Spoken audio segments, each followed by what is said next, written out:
Hola, el día de hoy vamos a leer el día número 35 de nuestro devocional. ¿Cómo ser buena influencia?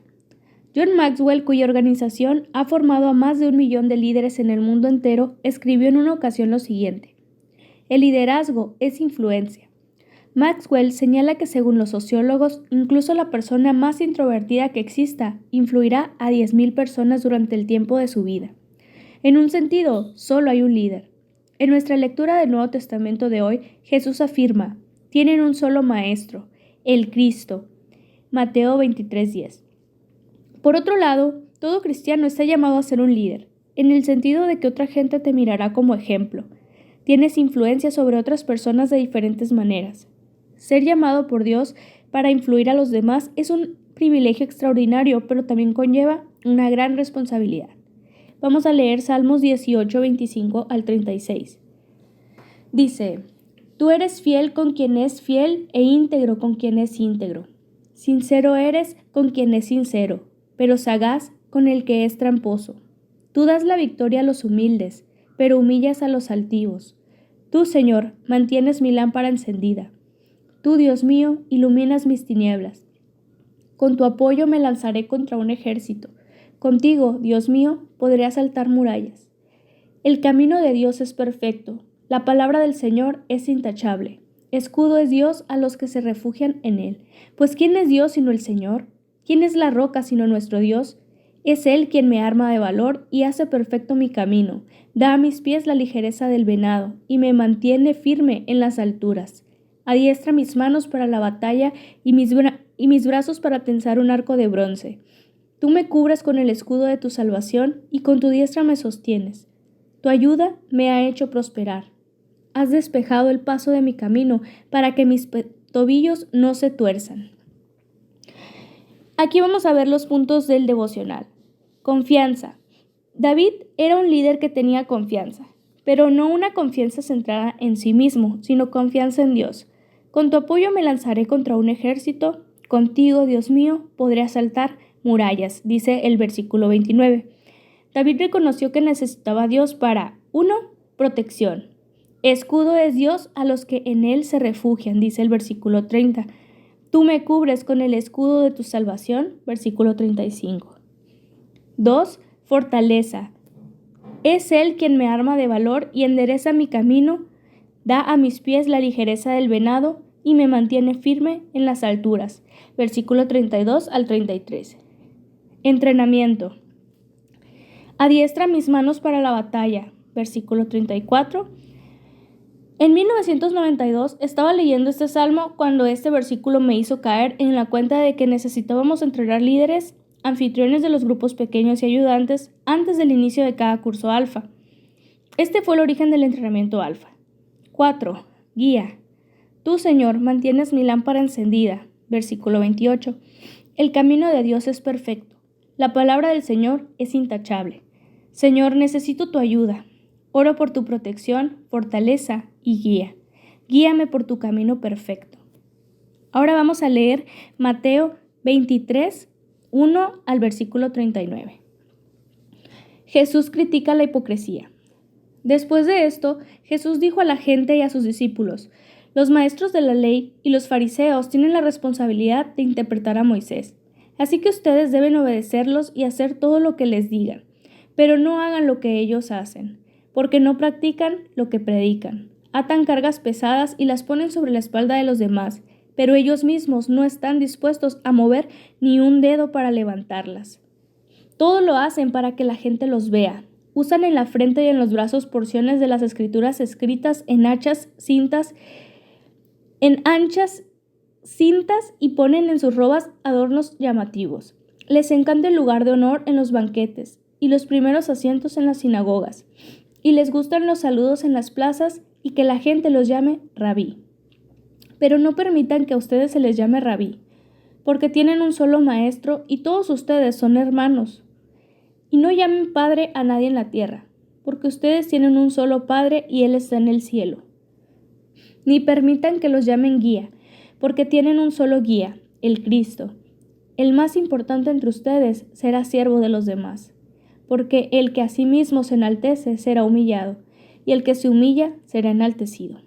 Ay de ustedes, maestros de la ley y fariseos, hipócritas, les cierran a los demás el reino de los cielos. Ni entran ustedes ni dejan entrar a los que intentan hacerlo. Ay de ustedes, maestros de la ley y fariseos, hipócritas, recorren tierra y mar para ganar un solo partidario, y cuando lo han logrado lo hacen 2 veces más merecedor del infierno que ustedes. Ay de ustedes, guías ciegos, que dicen, si alguien jura por el templo, no significa nada, pero si jura por el oro del templo, queda obligado por su juramento. Ciegos tontos, ¿qué es más importante, el oro o el templo que hace sagrado al oro? También dicen ustedes, si alguien jura por el altar, no significa nada, pero si jura por la ofrenda que está sobre él, queda obligado por su juramento. Ciegos, ¿qué es más importante, la ofrenda o el altar que hace sagrada la ofrenda? Por tanto, el que jura por el altar, jura no solo por el altar, sino por todo lo que está sobre él. El que jura por el templo, jura no solo por el templo, sino por quien habita en él. Y el que jura por el cielo, jura por el trono de Dios y por aquel que lo ocupa. Ay de ustedes, maestros de la ley y fariseos hipócritas. Dan la 10ª parte de sus especias, la menta, el anís y el comino. Pero han descuidado los asuntos más importantes de la ley, tales como la justicia, la misericordia y la fidelidad.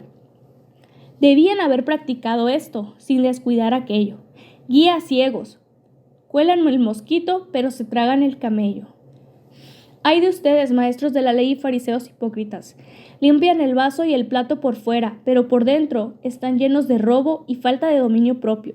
Fariseos ciegos, limpian primero por dentro el vaso y el plato, así quedará limpio también por fuera.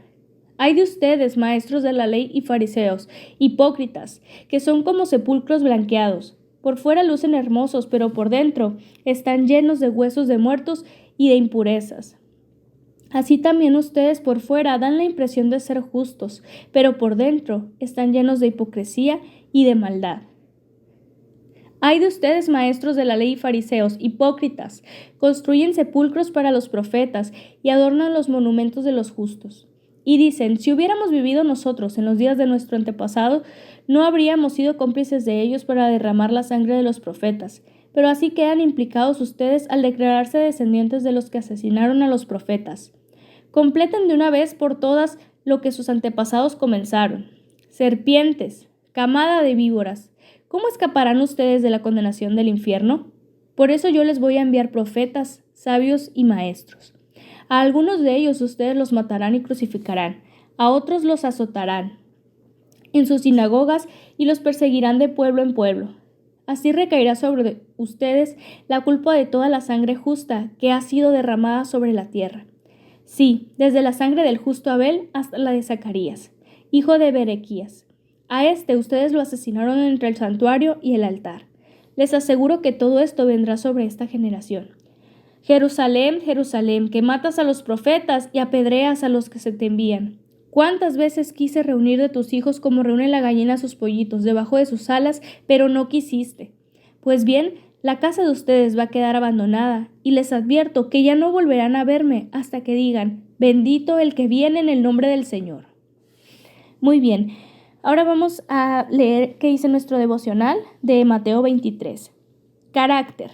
Jesús confronta a los líderes religiosos de su tiempo con un lenguaje duro. Serpientes, camadas de víbora, según el versículo 33. Este lenguaje pudo chocar mucho a la gente. Los líderes religiosos eran gente considerada y respetable. Los escribas eran abogados, conservaron e interpretaron la ley. Estaban autorizados a actuar como jueces. Habían sido ordenados después de un curso de estudios. Eran expertos en las escrituras. Eran profesores que reunían alumnos a su alrededor. Los fariseos eran gente laica. Solían provenir de las clases medias, al contrario de los saduceos, quienes eran más aristocráticos. Eran muy respetados por su piedad. Oraban y ayunaban con frecuencia. Asistían a los servicios religiosos. Daban regularmente y sus vidas eran rectas y morales. Tenían una gran influencia en la sociedad y eran muy admirados por la gente común. Aún así, Jesús los critica por ser hipócritas. No hagan lo que hacen ellos porque no practican lo que predican, según el versículo 3. Los 7 lamentos de Jesús nos plantean el reto de aspirar a las 7 características de un buen líder. Característica número 1, integridad. Jesús ataca la hipocresía de los líderes religiosos. Versículo 3 al 4 dice: no hagan lo que hacen ellos porque no practican lo que predican. Atan cargas pesadas y las ponen sobre la espalda de los demás, pero ellos mismos no están dispuestos a mover ni un dedo para levantarlas. La integridad es lo opuesto a esto.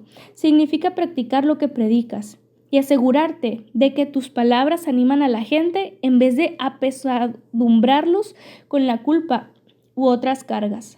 2. Autenticidad. Jesús ataca su superficialidad. Versículos 5 al 7 les dice: todo lo hacen para que la gente los vea, pero lo que importa es quién eres cuando nadie te ve. Jesús habla de la vida secreta con Dios. Busca desarrollar una vida privada y auténtica con Dios. 3. Humildad.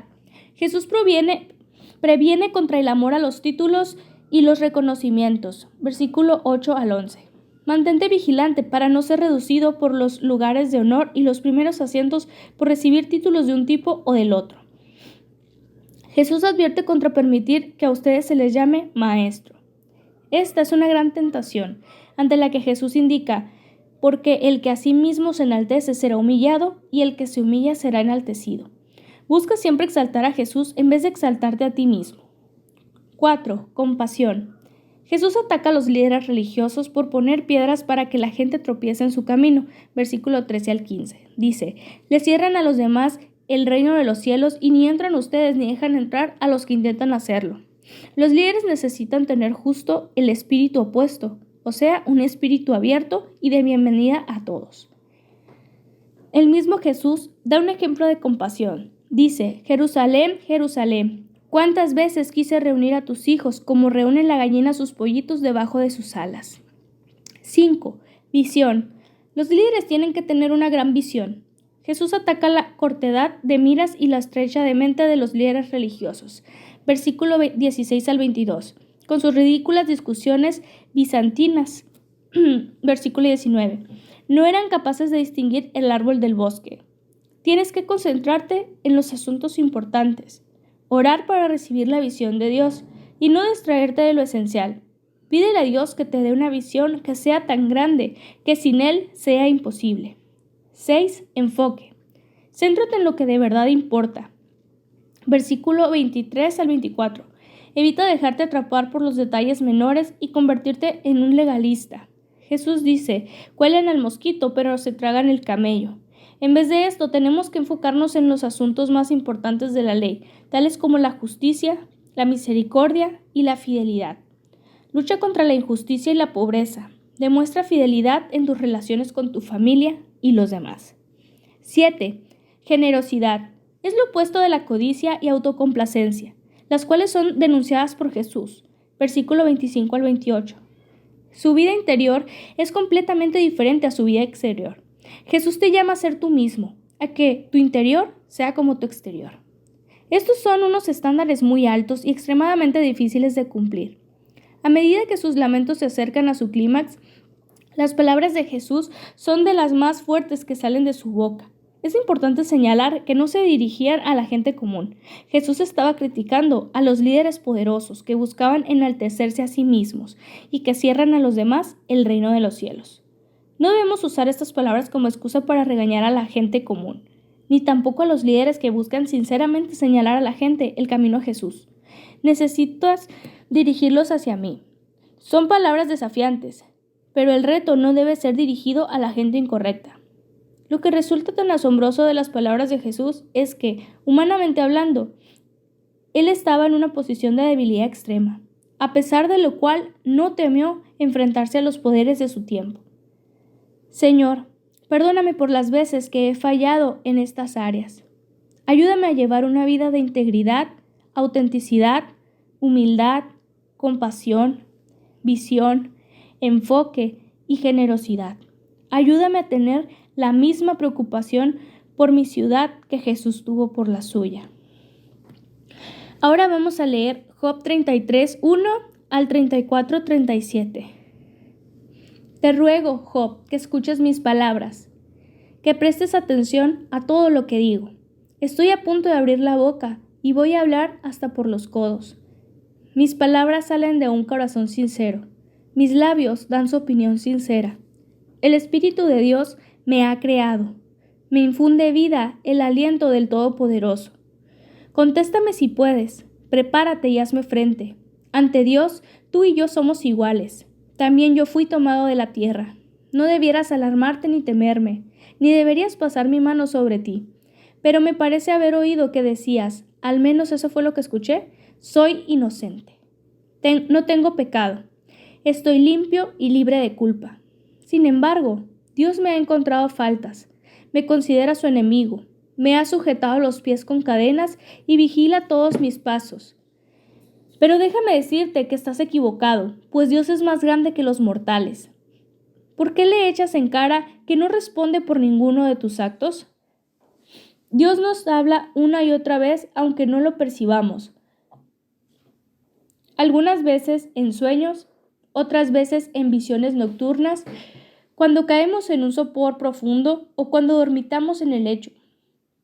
Él nos habla al oído y nos aterra con sus advertencias, para apartarnos de hacer lo malo y alejarnos de la soberbia, para librarnos de caer en la tumba y de cruzar el umbral de la muerte. A veces nos castiga con el hecho del dolor, con frecuentes dolencias en los huesos. Nuestro ser encuentra repugnante la comida. El mejor manjar nos parece aborrecible. Nuestra carne va perdiéndose de la nada. Hasta se nos pueden contar los huesos. Nuestra vida va acercándose a la tumba. Se acerca a los heraldos de la muerte. Mas si un ángel, uno entre 1000, aboga por el hombre y sale en su favor y da constancia de su rectitud, si le tiene compasión y ruega a Dios, sálvalo de caer en la tumba, que ya obtengo su rescate. Entonces el hombre rejuvenece. Vuelve a ser como cuando era niño. Orará a Dios y recibirá su favor.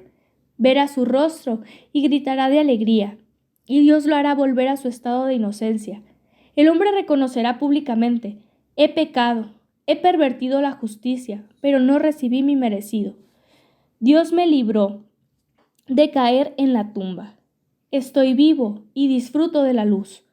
Todo esto Dios lo hace 1, 2 y hasta 3 veces para salvarnos de la tumba, para que la luz de la vida nos alumbre. Préstame atención, Job. Escúchame. Guarda silencio, que quiero hablar. Si tienes algo que decir, respóndeme. Habla, que quisiera darte la razón. De lo contrario, escúchame en silencio y yo te enseñaré sabiduría. 34. Segundo discurso de Eliú. También dijo Eliú: ustedes los sabios, escuchen mis palabras. Ustedes los instruidos, préstenme atención. El oído saborea las palabras como el paladar prueba la comida. Procuremos discernir juntos lo que es justo y aprender lo que es bueno. Job alega: soy inocente, pero Dios se niega a hacerme justicia. Soy considerado mentiroso a pesar de que soy justo. Sus flechas me hieren de muerte, a pesar de que no he pecado. ¿Dónde hay alguien como Job, que tiene el sarcasmo a flor de labios? Le encanta hacer amistad con los malhechores y andar en compañía de los malvados. Y nos alega que ningún provecho saca el hombre tratando de agradar a Dios. Escúchenme, hombres entendidos. Es inconcebible que Dios haga lo malo, que el Todopoderoso cometa injusticias. Dios paga al hombre según sus obras, lo trata como se merece. Ni pensar que Dios actúe con maldad. El Todopoderoso no pervierte la justicia. ¿Quién le dio poder sobre la tierra? ¿Quién lo puso a cargo de todo el mundo? Si pensara en retirarnos su espíritu, en quitarnos aliento de vida, todo el género humano perecería. La humanidad entera volvería a ser polvo. Escucha esto. Si eres entendido, presta atención a lo que digo. ¿Puede acaso gobernar quien detesta la justicia? ¿Condenará entonces al Dios justo y poderoso? ¿Al que dice a los reyes no valen nada y a los nobles malvados? Dios no se muestra parcial con los príncipes, ni favorece a los ricos más que a los pobres. Unos y otros son obra de su mano. Mueren de pronto en medio de la noche. La gente se estremece y muere. Los poderosos son derrocados sin intervención humana.